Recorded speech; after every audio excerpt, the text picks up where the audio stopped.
নির্বাচন কমিশন ও গণমাধ্যম একটি দলের প্রতি পক্ষপাতিত্ব আচরণ করছে বলে অভিযোগ করেছেন ১১ দলীয় জোট মনোনীত প্রার্থী ও এনসিপির আহ্বায়ক নাহিদ ইসলাম। সকালে রাজধানীর হাতিরঝিলে নির্বাচনী প্রচারণায় একথা বলেন তিনি।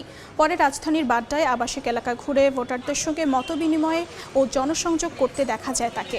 নির্বাচনী প্রচারণায় প্রার্থীদের শারীরিক হেনস্থার তীব্র নিন্দা জানান নাহিদ ইসলাম। এ সময় লেভেল প্লেইং ফিল্ড নিয়ে শঙ্কা প্রকাশ করেন তিনি। এদিকে এলাকার উন্নয়নে ওয়ার্ড ভিত্তিক ইশতেহার তৈরির কাজ চলছে বলে জানান এনসিপির আহ্বায়ক নাহিদ ইসলাম। নাহিদ ভাইয়ের পিআরও হিসেবে দায়িত্ব পালন করতেছে। সারা দেশে নির্বাচনী প্রচারণায় ব্যস্ত প্রার্থীরা। এই মুহূর্তে খুলনায় আছেন সহকর্মী আব্দুল্লাহ আল মামুন রুবেল। সরাসরি যাচ্ছি তার কাছে। সংসদ নির্বাচনের সময় যত ঘনিয়ে আসছে ততই কিন্তু নির্বাচনী প্রচারণা জমে উঠছে। একদম শহর থেকে প্রত্যন্ত গ্রামেও কিন্তু আমরা দেখছি নির্বাচন চলছে। এমন একটি জায়গা খুলনা ডুমুরিয়া উপজেলার একদম প্রত্যন্ত একটি গ্রাম কুলিবাড়ি।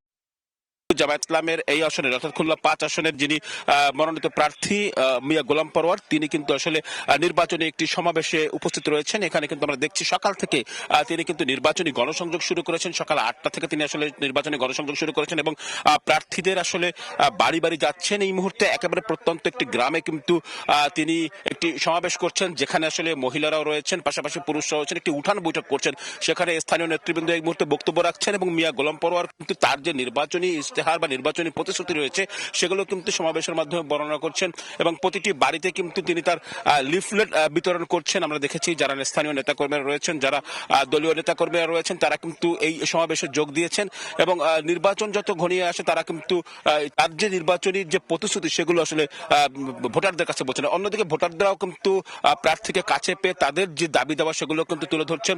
এখানে মিয়া গোলাম পরোয়ার কিন্তু আসলে বেশ কিছু অভিযোগ করেছেন, অর্থাৎ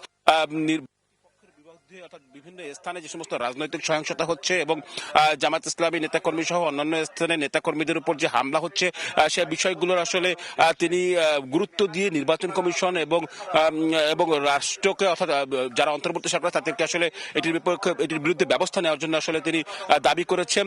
এর পাশাপাশি যদি আমরা একটু বলে থাকি, তার যে খুলনার তার যে আসনটিতে আসলে তিনি নির্বাচনে প্রতিদ্বন্দ্বিতা করছেন সেই আসনে যে সমস্ত সংকট রয়েছে সেসব সংকট নিয়েও কিন্তু আসলে তিনি কথা বলেছেন এবং এই অঞ্চলে যে জলাবদ্ধতা সহ নানা সংকট রয়েছে সেই সংকট সমাধানে তিনি যে সমস্ত ব্যবস্থা গ্রহণ করবেন সেগুলো কিন্তু বর্ণনা করছেন। তো আমার কাছে এই ছিল খুলনা থেকে গোলাম পরোয়ারের নির্বাচনী প্রচারণার সবশেষ খবর।